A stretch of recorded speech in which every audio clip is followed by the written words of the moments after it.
I knew my little brother would be fine, so I turned my attention to his assailant. Without thinking, I snatched a golden candlestick and hit her against the back of her head. She dropped to the floor, and as I approached her, her eyes fluttered closed.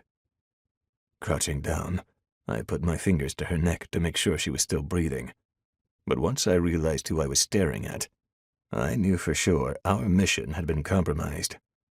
Months of reconnaissance, weeks of hiding in Midori, avoiding detection by soldiers, counting down the days before we could fulfill the orders my uncle had given us and return home, were all for nothing, because crumpled at my feet was Princess Ilaria Shaye, heir to the Golden Throne, and the beast of Midori's fiancé.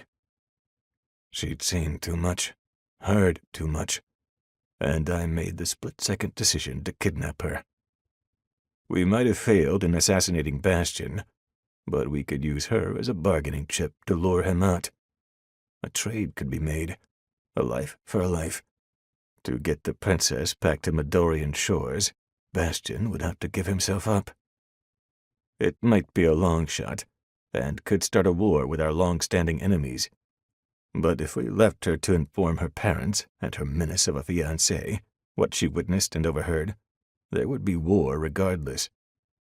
Better to have something to hold over them, to keep them in check, and to be the one wielding the heavier sword, than to be the ones who were groveling for their mercy. Eris checked the back of the princess's head to make sure there wasn't any blood. I could tell she'd grown fond of the Midorian, even if she didn't openly admit to it.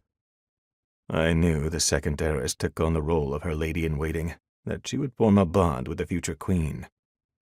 The hydrant can't go anywhere without making friends with someone. I hoped her charisma and charm would help us once the Midorian woke up on our ship, because we were going to need all the help we could get. Realizing time was of the essence, I slipped my arms underneath the princess's neck and knees and hoisted her up against my chest. "You didn't have to hit her so hard." Eris popped up from the floor, fury blazing in her eyes. "I didn't mean to," was all I said, and I meant it. I didn't mean to knock her unconscious. I only intended to stop her from escaping and alerting the guards a few levels below us of our presence.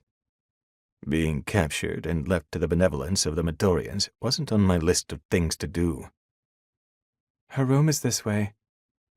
Eris started walking down the hall, but stopped and turned around when I said, "I'm not taking her to her room.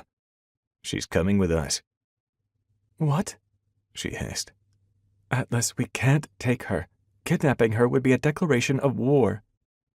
"And if we leave her here to tell them about the Tronovians who plotted to assassinate her fiancé, they'd declare war on us,"